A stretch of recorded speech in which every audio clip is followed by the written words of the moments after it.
Hello, in this video I want to show you how to install and join Google Classroom on your OPPO Reno5 Z. So in order to do this, we'll need to open our Google Play Store. Here find Google Classroom.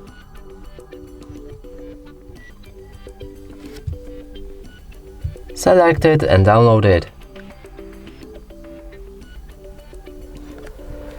After installation process is complete, you should be able to open it.